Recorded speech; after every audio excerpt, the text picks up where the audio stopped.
Hello, everyone, and welcome back to another episode of my podcast. It was originally named Witch of the Gathering, but I have since changed the name to Every Witch Way. It's just that's the name that's been speaking to me, and it just felt right and a lot better than Witch of the Gathering. Not that in and of itself was a bad name or anything, but yeah. So, how is everyone doing? How was your weekend? Everything going all right? What are you drinking? I myself made a self-love tea of chamomile, rose, and lavender just because I felt like I needed it. And it's delicious. Just like a spoonful of sugar and chef's kiss. It's great. I'm recording this on Sunday, the day before Monday, and not too long ago, I just got out of a woman's circle at Sacred Moon Circle Apothecary, and it went amazing. I feel so amazing. Granted, I usually do coming out of the woman's circle from there, even leaving there in general, but this one I feel like really just hit me down in my soul, and it's just wonderful. It's it's the New Moon Wild Woman's Circle, and in honor of that, I actually lit one of my many candles, specifically my New Moon candle from, let's see here, Mother Violet Botanicals, and it is amazing. It smells so good. It really does. So, last episode, I said that I was going to speak about the Wheel of the Year, and that's what I'm going to do. So, I hope that everyone is ready to hear about that. And, by the way, my name's Dana, if this is your first time listening to an episode, and welcome to the podcast. Alright, so, the Wheel of the Year. What exactly is the Wheel of the Year? Well, let's get into some history. My notes are all over the place, so if you hear me constantly flipping through my pages, I do apologize. Alright, so prior to pre-Christian spiritual traditions, the cycle... Okay, let me start over. So the Wheel of the Year. There are 8 sabbats celebrated by Wiccans, witches, neo-pagans, and really whoever wants to. Alright? Prior to pre-Christian spiritual traditions, the cycle of 8 sabbats that make up the Wheel of the Year weren't celebrated in full by any one particular culture. Okay? So no specific culture celebrated all 8 of them. Alright? Back in the ancient Celtic culture days and ancient times in general, time was seen as cyclical, and everything returned again in one way or another in a natural repeating cycle. So I hope that makes sense. It makes sense to me, but kind of like a circle or a wheel. Funny that. Alrighty. There is evidence in France where a calendar attributed to the Celts was found in, and I hope I don't butcher this, but probably will, Coligny, Coligny, and it was called the Coligny calendar, and it was attributed again to the Celts. Gaelic and Germanic peoples had 4 great festivals called major sabbats, and they corresponded the most with farmers and the harvest season, stuff like that. These 4 festivals are called Samhain, Imbolg, Beltane, and Lughnasadh. And again, they were called the major sabbats. The Germanic people usually celebrated the solstices and equinoxes, also referred to as the lesser sabbats. Now, this is not all Germanic peoples. That's just a term referred to people who lived in mainland Europe and all that good jazz. Granted, that's not specifically for everyone who lived in mainland Europe, of course, but yeah, I hope I'm coming off right.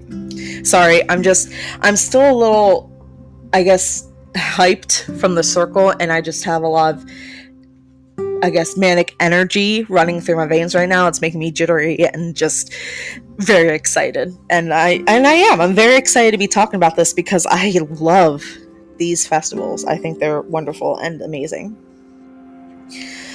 Alrighty, so getting back on track, each of the festivals are celebrated roughly every month and a half or every 6.5 weeks. Okay? And ancient peoples believed that... I lost my train of thought. Wow. Wolf. Okay. The eight festivals that were celebrated back then and still today were, and again, still are, designed what was gained and what was lost in the turn of the year. So everything that was planted, that was grown, that was harvested, that died. That's what they were recognized. And the ancient peoples back then believed that ingratitude was a gateway sin that led to darkness, bitterness, pride, resentment, and self-pity. And by pausing to reflect on the gratitude and what each season and each festival brought, they remained in balance. I hope that makes sense to everybody. Alright. So, going back to, speeding up to kind of modern times as much as we can, in roughly the 1940s or 50s, Gerald Gardner created the Wiccan religion, and he did so by adapting a variety of practices from pre-Christian religion, animistic beliefs, folk magic, and shamanistic disciplines and esoteric orders from multiple cultures and traditions. And festival days, festivals, agricultural and pastoral celebrations were sifted through by Gardner into a single model that would eventually become known as the Wheel of the Year.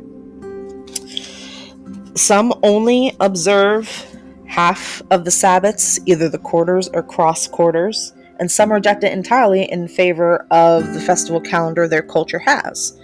So this is not something that is only for one culture or one peoples. This is not something that is a closed practice or anything. Anyone can celebrate these sabbats, or even one. Or if you don't want to, that's also fine. Perfectly acceptable. No one's going to make fun of you for that. Let's see here. Each sabbat or festival responds to an important turning point in nature's annual seasonal journey. Celebrating the sabbats aids us in attuning ourselves to nature's energy cycles and working with the seasons instead of fighting and resisting them.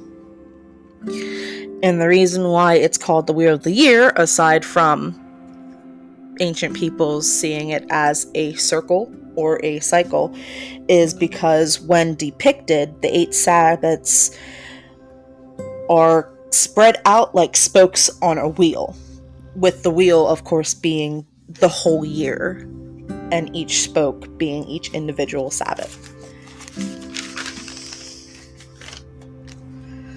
Alright, the modern Wheel of the Year was first suggested by Jacob Grimm, scholar and mythologist, in his 1835 work Teutonic Mythology. He was one of the Grimm brothers, in case you didn't know that, but I feel like a lot of people figured that out. Now, for the sabbats themselves, and I fluctuate between calling them sabbats and holidays and festivals. I actually prefer the term sabbat, but I fluctuate. Just know that when I say sabbat, festival, holiday, I'm talking about the same thing. So, there are 2 groups of holidays each. The 4 solar festivals, which relate to the sun's position in the sky, splitting them into quarters. Those are the spring equinox, also called Ostara or Ostara. The summer solstice, midsummer or Litha. The autumn equinox, Mabon. And the winter solstice, also known as Yule. And I apologize if I butchered any of those names. And then there are the 4 cross-quarter sabbats, or the fire festival holidays. And they are Imbolc, Beltane, Lughnasadh, and Samhain, which fall in between the solar festivals. So, I'm going to briefly describe each of them to you. And I'm not going to get into detail with every single sabbat today because I do plan on covering all of them in more depth in future episodes. So yeah, the winter solstice or Yule is the longest night of the year.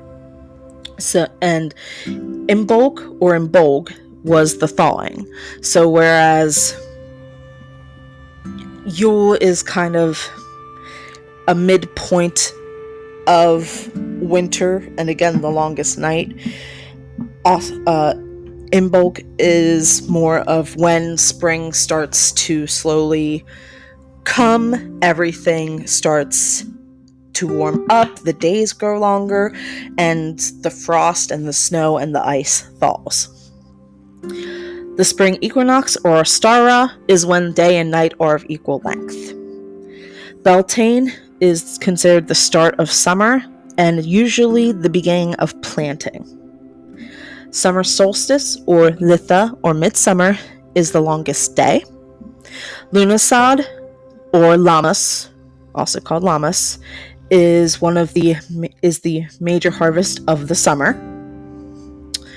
Autumn equinox or Mabon, night and day are of equal length once again. And then Samhain, spelt Samhain, is the beginning of winter, and that's the final harvest. And Samhain is also considered the last day of the cycle. And again, I do plan on going over every individual Sabbat, but this was just a kind of lowdown on the Wheel of the Year and everything else. So next, hold on. I also have the rough dates for the Sabbats as well. So, and these are not set in stone, and you can celebrate that these festivals, these Sabbats, these holidays, roughly like pretty much any time. I know that everyone lives busy lives, and sometimes we lose track of time, and plans just kind of prevent us from acknowledging the Sabbats or any holiday really on the given day. So it is perfectly fine to push it back or move it forward or anything. But starting with the winter solstice, that's usually on the calendar anywhere between December 20th and December 22nd. Now, some people might celebrate that before or after. And again, it all depends on, I suppose, when the scientists or the astronomers or astrologists figure out what is the longest night of the year. So it fluctuates. These aren't set in stone. Imbolc is usually celebrated around the 1st or 2nd of February. The spring equinox, or Ostara, is celebrated around April 19th to the 22nd, I do believe. Roughly around there. I could be wrong about that, though. I might be wrong. It might be earlier. Sorry, this is all from... I'm recalling the dates from off the top of my head. I actually forgot to write them down in my notes. Oopsies. So if I'm wrong about that, I do apologize. Beltane is usually celebrated on the last day, from the last day of April through May 1st, and even to May 2nd. Summer solstice, Litha, is typically celebrated between June 19th to the 22nd. Lunasad, or Lammas, is typically celebrated around August 1st through the 3rd. Mabon is usually around September 19th to the 22nd. And Samhain is roughly around October 31st through November 2nd. So, yeah.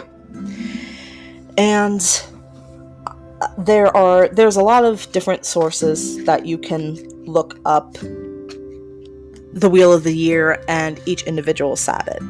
I personally like to use the book series by Llewellyn, and it's called Llewellyn's Sabbat Essentials. And there's one for each Sabbat. So there's one for Samhain, there's one for Beltane, there's one for Mabon, and of course there's one for Lunasad. And next week I will be covering Lunasad. So look forward to that. But crap, I dropped my book. Hold on. Got it. Alright. Good. There we go. Everything's right with the world once again. Now that we're at the end of the episode, I'm going to do a card draw. Pull a card for the upcoming week ahead. And I'm using the Zodiac Tarot, which my partner was so very kind to buy for me a week or so ago. It was the last one that Sacred Moon Circle Apothecary had, and I really wanted it, but I'm kind of a stingy person. So unless something is on sale or what have you, or I have all the monies, which I really have nowadays, I will not get it for myself. But they were so very kind and sweet, and they went and bought it. Not being sneaky or shady at all, because I saw them grab it out of the corner of my eye, but I didn't say anything at the time. I did tell them once we left the shop, I was like, you know I saw what you did, right? And he was like, shut up and take it. So, but yeah. So give it a nice little shuffle. There we go. Here's some ASMR. Oh, you hear that? You hear that good card shuffling. You hear it? Yeah, baby. Alrighty. Alright, now, what card are we going to draw today? Ooh, the Four of Pentacles. My goodness, the art for this one is absolutely gorgeous. I mean, granted, most of the art for any tarot deck is positively stunning. Alright, so crap, I dropped the damn card. Man, I'm just a mess today, aren't I? Alrighty, so Four of Pentacles, Sun in Capricorn, 3rd decan. The Four of Pentacles card contains two meanings, which combine to best explain the complexity of this card. On one hand, it's connected to the number 4, which symbolizes stability and foundations. Here, we find the ability to take care of ourselves, our personal boundaries, and what we have. On the other hand, the card indicates a certain rigidity, a structure that is typical of an earth sign like Capricorn, and the sun in this sign. The Four of Pentacles teaches us that it is necessary to have a good foundation, and that, once we have acquired our structure, we should not be afraid to open ourselves to the outside and to new possibilities. Keywords are personal structure, protection, and possible rigidity. I wonder if this book has the definition for decan, because I don't know what that means. It's spelled D-E-C-N. Let's see here. Reading through the book, taking a look, trying to find what it means. It doesn't say anything that's really disappointing. Oh well. But there you go. The Four of Pentacles. That's actually, I really like that. I like that a lot. And I'm just gonna sit it here in my little tarot holder, which is the Tree of the Year that I bought at Sacred Moon Circle Apothecary.